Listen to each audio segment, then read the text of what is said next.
Bismillahirrahmanirrahim. Assalamualaikum warahmatullahi taala wabarakatuh. Alhamdulillah rabbil alamin wa bihi nasta'in wassalatu wassalamu ala asyrafil anbiya wal mursalin wa ala alihi wa sahbihi ajma'in. Alhamdulillah syukur pada Allah Subhanahu wa taala. Hari ini kita akan membincangkan satu tajuk iaitu dalam surah Al-Furqan, iaitu tentang Ibadur Rahman, iaitu ayat yang ke-72 yang berbunyi A'udzubillahi minasyaitonirrajim wallazina la yashhaduna az-zura wa iza marru bil-lagwi marru kirama. Mereka yang diredai Allah itu ialah orang-orang yang tidak menghadiri tempat-tempat melakukan perkara-perkara yang dilarang.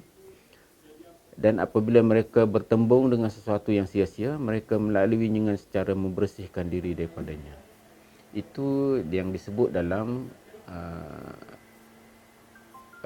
tafsir Pimpinan Rahman. Jadi dalam ayat ini sebenarnya dia balik kepada salah satu daripada sifat Ibadur Rahman. Ayat ini berkaitan dengan ayat yang ke-60, iaitu bila dalam ayat yang ke-60 Allah berfirman wa iza qila lahum usjudu lirrahman qalu wa marrahman anasjudu lima ta'muruna wa zadahum nufura. Iaitu apabila dikatakan kepada orang musyrikin, sujudlah kepada Ar-Rahman, Allah yang Maha Pemurah. Mereka berkata, siapa itu Ar-Rahman? Adakah patutkah kami sujud pada apa saja yang kau perintahkan kepada kami? Dan perintah yang demikian menjadikan mereka bertambah ingkar, nufura. Jadi ayat ini tentang Ar-Rahman, Allah. Kemudian Allah menceritakan bagaimana Allah menciptakan langit dan bumi. Allah ciptakan bintang-bintang, matahari dan bulan. Semuanya adalah melalui kekuasaan Allah Subhanahu wa taala. Kemudian Allah memberitahu siapakah Ibadur Rahman. Ada beberapa ciri yang disebutkan, dan ayat yang ke-72 hari ini kita akan melihat kepada sifat yang Ibadur Rahman ini, wallazina la yashhaduna zur. Jadi kalau kita lihat kepada tafsir, ada beberapa tafsir tentang la yashhaduna zura. Ada yang mentafsirkan memberikan persaksian palsu. Ada yang mentafsirkan dengan kata-kata dusta, fasik, kufur, sia-sia dan juga ucapan batil. Dan apapun, Al-Quran mengajar kita supaya tidak bersumpah palsu dan tidak berbohong.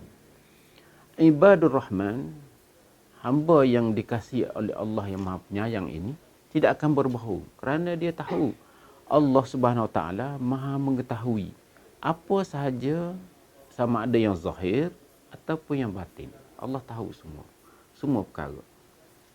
Jadi apa pentingnya kita mengelakkan diri daripada tidak bersumpah palsu. Pertama, perlu diingat bahawa orang yang bersumpah dengan sumpah palsu ini adalah termasuk dalam dosa-dosa besar. Dia adalah merupakan termasuk dalam dosa besar. Dalam sebuah hadis, Rasulullah sallallahu alaihi wasallam bersabda, dalam satu hadis disebutkan seorang lelaki Arab Badui datang kepada Nabi sallallahu alaihi wasallam dan berkata, "Wahai Rasulullah, apa itu dosa-dosa besar? Mal kabair? Apa itu dosa-dosa besar?" Baginda sallallahu alaihi wasallam menjawab, menyekutukan Allah. Kemudian ditanya lagi, apa lagi?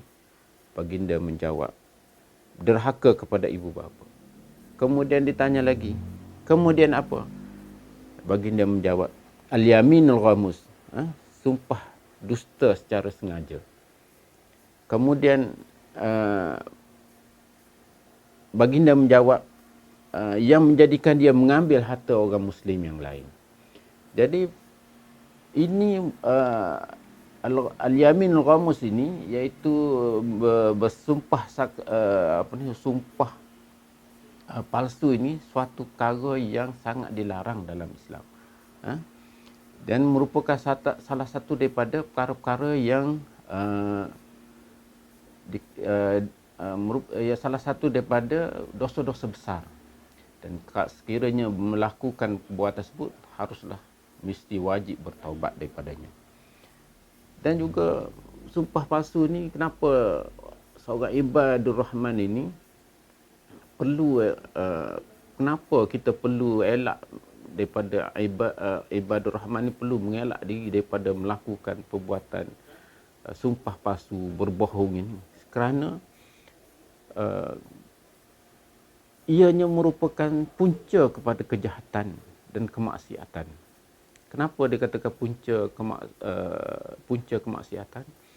Kerana bermula dengan berbohong ini menjadikan seseorang itu, jika dia terlepas daripada satu-satu kesalahan yang dia lakukan, maka dia akan buat lagi perkara tersebut.